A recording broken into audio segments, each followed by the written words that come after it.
If you're looking for the perfect gift for that foodie in your life, or if you're starting a brand new kitchen from scratch, or maybe you're just looking for a few new kitchen gadgets that will make your life easier, this is the video for you.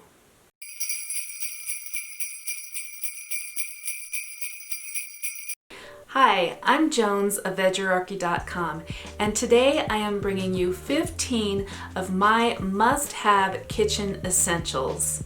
Now these aren't a bunch of trendy gadgets that you should just run out and buy because they're, well, trendy.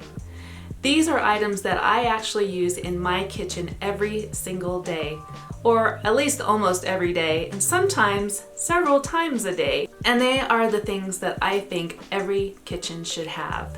So some of these items I've been using forever, and some of them are fairly new to me, and some just need a serious upgrade. So this video is part recommendation and part wish list. And if you are a family member or a friend looking for a gift for me this year, pay close attention.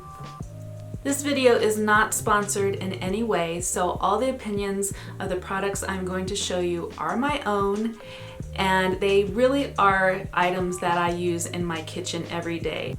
That said, I will have a list in the description box below as well as on my blog that contains links, which are affiliate links, and that means that if you click on one of them and make a purchase, I just might make a very small commission off of that at no extra cost to you. This really helps me out as a growing channel, so if you decide that you want to buy any of these products, I really appreciate it if you use one of my links. It really helps me out a lot. So before we get into the list, if you like this kind of content, make sure you give it a big thumbs up and leave me a comment and let me know what your favorite kitchen gadget is. So the first gadget I'm going to start off with is the Instant Pot. I am sure you've heard of this. They are all over the place. They're in every store. And you know, when I first saw the Instant Pot, I laughed a little because of the name. I mean, I do live in Colorado, so it's kind of funny. But seriously, this thing has changed my life. We use this almost every single day. Mostly for cooking rice. My son is a super rice lover. He has to have it all the time, and so we go through rice quite quickly, and so this has been a real time saver. It's so easy to cook rice in this, and if you're cooking white rice, it's only 4 minutes. It does take a little bit longer than that in reality because it does have to heat up, and then once the rice is cooked, it does have to depressurize, but the cooking time is only 4 minutes, which is amazing. The rice comes out perfect every single time. You can make white rice, brown rice, wild rice, whatever kind of rice you like. We also use it a lot for cooking beans. It makes the most perfect beans, and we eat beans a lot in this household. We also use it for steaming potatoes and other vegetables and making soups and stews. And there are so many different functions on it that I haven't even touched yet, but I do want to get Instant Pot cookbook. I've been eyeing this one from Rainbow Plant Life's Nishavora. So this is one of the things on my wish list so that I can try out more recipes in my Instant Pot. It really is the best for so many different kinds of meals because you can just literally throw all your ingredients in there, turn it on, and go. I often put all my ingredients in and go take the dog for a walk, and by the time I get back, my dinner is all ready and I hardly had to do a thing. Another one of my absolute favorite small kitchen appliances is the air fryer. And mine is nothing fancy. It's a really basic model. It's really inexpensive compared to a lot of air fryers that are out there. I mean, they can get into the hundreds of dollars for the really fancy ones. But for my purposes, this has been such a time saver, and it's just so easy to use and so convenient. And I'll tell you that I travel a lot for my work as an archaeologist. I often have to go out of town for a week or two at a time, and often living in a hotel room. And this has been the greatest thing to take with me because I can use it in the hotel room. So I can basically bake things or fry things without making a big mess. There's no grease splattering, there's no heat element that's gonna catch anything on fire, and it's pretty lightweight. It's not that big, so it's easy to carry around to take into my hotel room. And yeah, it's been great for that. I have a few videos showing how I use the air fryer in my hotel room. I'll link one of those down below so you can see. Yeah, this is something we use a lot, and there's so much that you can do with air fryer that I haven't even tried yet, but I'm really excited to do more and more recipes in my air fryer, and of course I will share them with you on my channel. Next on my list is another small appliance, which is this Cuisinart food processor.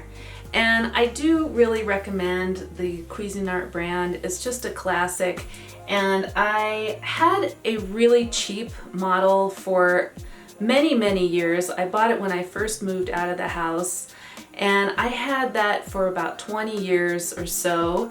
It was a food processor and blender combination. It had the base, and then you could either put a food processor attachment or a blender attachment.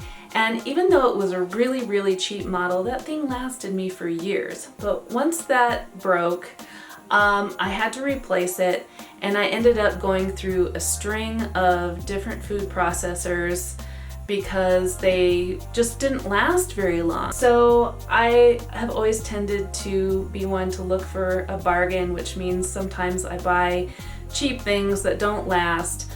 But I've finally gotten to the point where I realize that if I want something to last, I need to invest a little bit of money in it.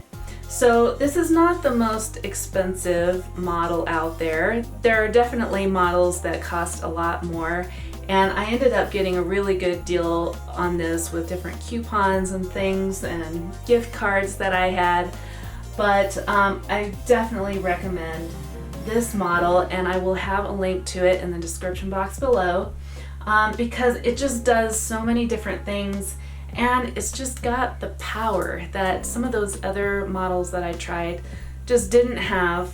It's made out of really good quality materials, which is another thing some of those cheap models didn't have. They just fell apart right away. And it's got so many different kinds of attachments. It's got 2 different sizes of mixing bowls. I'm not sure what you would call that. I use this all the time for things like making pesto or hummus or blending soups. The list just goes on. And like I said, it comes with all these different attachments, so you can slice vegetables, grate things, julienne things. I haven't had this for very long. I've really only had it a few short months and haven't gotten to really use it to its full capacity. But I am looking forward to trying a lot of different recipes with this machine over the years to come, because I'm sure it's going to last me a really long time. Okay, the next couple of things I'm going to show you are pretty basic, but they are items that I actually use every single day. So I start every day by making a matcha latte. There are 2 things that I use to make my matcha latte every morning.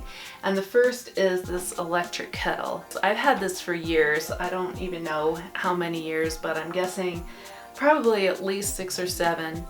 And it hasn't died on me yet, and I use it literally every day, sometimes several times a day. It's great if you just want to make a cup of tea, or maybe some French press coffee, or even just a little instant soup. It heats up the water way faster than if you were doing it on the stove, like in a stovetop kettle or in a pot, and it stays hot for a really long time in this. So it's really easy to use. You just fill it up and then you just hit the little button and then a couple minutes later you've got some really hot water. The second thing I use to make my latte every morning is this little Cuisinart blender. Now there are other brands like Ninja that make small blenders like this, and they're really handy. Because like I said, I use this every morning. I don't have a big blender. I would love to get a big Vitamix blender, but that's a little bit beyond my budget right now, so family or friends. So this little guy is one of my best friends, and it comes with a lot of different attachments. So this is the one I use the most often. I use it to make my latte in the morning. You just screw the bottom off. I fill it up with my milk and my matcha powder and some hot water. Put the lid back on, stick it on there, and just buzz it up for a few seconds, and then I have a nice foamy latte. This is another thing that I have taken a lot with me when I travel out of town for work, because I can make my matcha latte in the hotel room, and I even have made breakfast smoothies with it. So this is the attachment that gets used the most. The cups this size also come with lids, so I can make my smoothie or my matcha in there and just put the lid on and it's ready to go. It also has a slightly larger blender attachment, which I will admit I don't use that often, but every once in a while I use it. And then it also has this little spice grinder, which I've used a lot. It's kind of stained from use, but it's really nice because I do eat a lot of chia seed and flax seed, and of course it's best to grind those things before consuming them. So this is the perfect little item for grinding my chia seeds and my flax seeds, as well as spices, which is what it's actually for. Okay, so now we're going to move out of the appliance realm and into just like everyday items that every kitchen should have. So I'm gonna start with pots and pans. And yes, I have a variety of pots and pans. I have non-stick pans, I have steel pots, I have smaller steel pots, but really my favorite is the cast iron. And we always had cast iron pans when I was growing up as a kid. And so when I became an adult, I started a little bit of a collection, and a couple pieces have come and gone, but I will show you my favorite things today. So I have this flat skillet. This is called a comal, and it's used a lot in Mexican cooking because it's particularly good for heating up tortillas, or if you're cooking tortillas from scratch, you would use one of these to cook them on. It's also great for pancakes and just kind of like heating up anything like a veggie burger patty or some bacon or all kinds of things. I have to say that this is probably the most used pan in our house, and it basically just lives on the stovetop because there's no point in even putting it away because it's just gonna get taken out probably minutes later. The other pan that we use quite a lot is just a regular cast iron pan, and I actually have two of these because my boyfriend had one when he moved in, so now we have two. It's just your standard you know, what is that, 2-inch deep skillet. So you can make a lot of things in this that have a sauce. We use it a lot for stir fry, or if I'm making something like tikka masala or some really yummy dish that has a lot of sauce in it. I also used this for baking rolls in the other day for Thanksgiving, which is really great because you can just stick it in the oven and you don't have to worry about any plastic parts melting off. So I also have this lid, which is not part of either one of these. I used to have a large Dutch oven type of cast iron pan that this was the lid for, but I managed to crack it. Don't ever dunk a super hot iron pan into cold water because it will just crack and explode.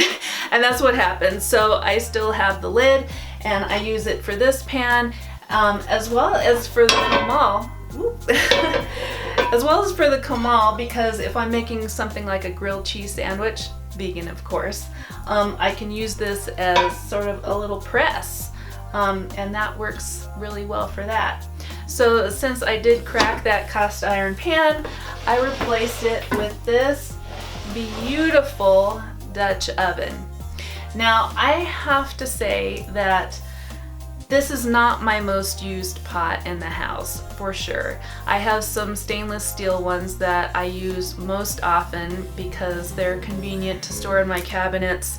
They're more lightweight. This is definitely heavy duty. So it's great if you're gonna be slow cooking something, if you're doing, you know, a long cooking stew or sauce that just needs to stay on the stove for a long time. It's heavy bottomed, and you can also make sourdough bread in it, or I guess any kind of bread, but when you use a pot like this for making bread, it makes a really nice crispy crust. So it's great because you can also use it in the oven. And because of that, if I were to start all over again and I could only choose one large pot to have in my kitchen, it would have to be this one because it is really versatile and it's beautiful too. Every kitchen needs some mixing bowls, and I really like these ones because right now it looks like just one big bowl, but it's actually a set of nested bowls, and they come with lids. They're very colorful because every bowl has a different colored lid and different color stripes, and they just come apart just like that. And then you have all these different sized bowls that don't take up a whole bunch of space in your kitchen because you can just nest them back together and put them in your cupboard as just one big bowl. And it's extra nice that they have these lids because then if you make something in the bowl and you want to store it in the refrigerator, you can just pop a lid right on it and you don't have to dirty up any more dishes or use plastic wrap or anything like that. Next up is knives. Now, if you're going to be doing any cooking in the kitchen, you're probably going to be using a knife. Not just one knife, but you're probably going to need a few different knives. I have a few that are really essential to my cooking that I use all the time, my favorite ones, but I'll tell you that none of my knives are really good ones. I don't have any super good brands, and there's sort of a running joke in my house about how dull our knives always are. Knives are something that I definitely need to upgrade in my house, but I will show you my favorite ones. I have a couple of smaller ones that are, I guess these are paring knives, and I use them, you know, to cut small things, usually fruit. They're great for peeling fruit. I probably use them mostly for cutting my vegetables, but they're just a really handy size to use. Then it's always good to have a much larger knife for, say, if you're cutting a melon or a larger item, something that needs a bit longer of a blade. But I have to say I really don't use these as often as the other ones, but it is good to have one around. Then I have what I call my bread knife. It's a serrated knife, and of course it's good for cutting bread, but I've also found it's really good for cutting tomatoes and also for cutting sushi because my other knives just aren't really sharp enough to do the job, and I find that a serrated knife works really well for these tasks. Of course, which knives you choose and which knives you use the most depend a lot on your personal preference and what you are using them for. So like I said, I like my smaller knives a lot, but some people really like to use very large knives. I personally would not feel that comfortable using large knives on a daily basis. Now, if you have knives, you're definitely going to need a cutting board or two. So I sort of recently, a couple years ago, bought this set at Costco. It is made from bamboo, and I have really been loving these. And it came in a set of 3. Actually, it might have even been 4. I think I gave one to my oldest son.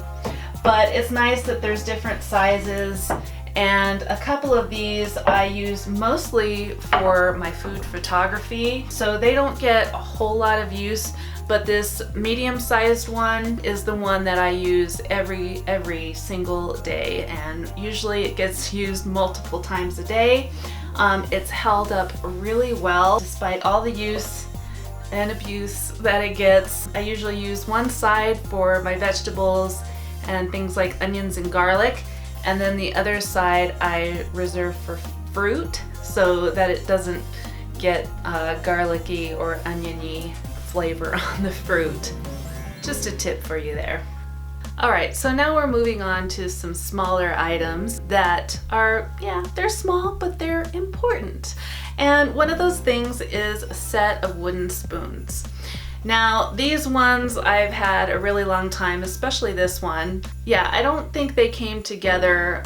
This one was probably from the dollar store, and it has held up, but I think I did have some other spoons that went with it that just didn't stand the test of time. This one I think I've had for a really long time, and it's getting a little bit worse for wear, so this is something that definitely needs an upgrade in my house. So I don't have any really beautiful ones to show you, but I did find some really beautiful ones online that I will link in the description box, and you should check those out, and those are one of the things on my wish list. So something else that is not the prettiest item in my kitchen, but gets a lot of use, and if you do any baking or you're going to do roasting of any kind, maybe making some crispy baked tofu in your oven, you're gonna want some baking sheets. Now I have a variety of baking sheets in different sizes and different shapes. I have square ones, I have round ones, but what I want to point out to you is actually these silicone baking mats. I picked these up a couple of years ago because I was tired of wasting a lot of parchment paper, because you can just use these over and over again. Of course, you have to wash them, but they're really super easy to clean. I mean, they just wipe clean so easily, nothing sticks to them. But what I found when I started using these is that they actually help certain things bake even better. I don't know, something about it just sort of distributes the heat, and maybe because, say, your cookies aren't directly touching the mat, they're not going to get as hot, and so they're less likely to burn. So those are two reasons that I recommend these silicone mats. One is to help save the environment, and the other is just to improve your baking. So speaking of baking, if you're going to be doing any baking at all, and in fact for most cooking, you're going to need some measuring tools. So we have measuring cups and measuring spoons, and these are just the classic metal ones, and they always come in a set with different sizes. So you have cup, half cup, quarter cup, third of a cup, and then of course a set of measuring spoons with a tablespoon, teaspoon, etc. Now these are essential for really good cooking because you want to get your measurements right, particularly in baking. So don't skimp out on these. These are definitely essential. Another really simple and, kind of forgotten essential tool for your kitchen is the humble vegetable peeler. And yeah, you can get fancy ones out there, and I really would like to get one of those nice big ones. And in fact, when I got, I think it was the Instant Pot or the air fryer, there was an offer to get a free one, but it never arrived. So I just keep using my handy dandy vegetable peeler that I have had for years. This one is just a really classic design, and it is my absolute favorite one. And believe me, we have a few in our drawer, but this is the one I keep going to over and over because it peels so nicely. It's stayed sharp all these years. It's just got a really nice feel to it, and I just absolutely love it. I am going to be heartbroken when this thing finally breaks, but hopefully that won't be for a long time. Another little essential that I got somewhat recently, I've only had one of these for maybe 4 or 5 years now, but now I don't know what I would do without it in my kitchen. I spent a couple of summers down in Mexico, and everybody used one of these in their kitchen, whether it's a home kitchen or a restaurant or a bar or a taco stand. You'd see these everywhere. It's a lime squeezer. And I never really thought of it as a really essential item until I saw how people were using it in Mexico. They squeeze lime juice onto or into just about everything. So I decided to go ahead and get one. They're very inexpensive and you can find them at just about every grocery store or online. Of course, I'll have a link below, but yeah, they're pretty easy to find and will just make your life so much easier if you're somebody like me who loves to make a lot of guacamole, or maybe you want to make a margarita. All right, number 15. Last but not least is this humble oil sprayer. Now, I used to use a lot of spray oil. I really loved the olive oil spray from Trader Joe's, and I was buying those constantly because I was trying to lessen the amount of oil that I was using in my cooking, and having a sprayer really helps with that because then you're not just accidentally dumping a whole lot of oil onto your dish. And I found that my son really loved it as well. So it was getting used up pretty quickly, and I was going through a lot of those canisters and just feeling really bad about the waste that it was creating. So my boyfriend went online and found this lovely little oil sprayer for me, and it has done a great job. It's got a great sprayer that doesn't get clogged up. Unfortunately, we left ours a little too close to the grill and we melted a little hole in it. So I definitely need a new one, and I might go with a metal one or a glass one this time just so that doesn't happen again. But this was a good one for the sprayer, so I will leave a link to this, and just beware not to leave it too close to anything really hot like a barbecue grill. So that's it. Those are my 15 must-have kitchen essentials that I personally use every day in my kitchen. I'm sure if you purchase any of these items for yourself or for that foodie in your life, that not only will they be super happy, but these items will last them for years to come, and they'll just get lots and lots of use out of them. I hope you have a great holiday, whatever that holiday looks like for you, and that this video will inspire you to go out and get a few of those kitchen gadgets that you've been wanting so that you can experiment a little more in the kitchen and make some delicious food for the coming holidays and throughout the year. As usual, don't forget to like this video, leave me a comment, and let me know what your favorite kitchen gadget is. Subscribe to my channel and share this video with a friend. For now, I will see you in the next video where I will be baking up some delicious holiday vegan cookies. So until then, stay safe and peace out. Bye!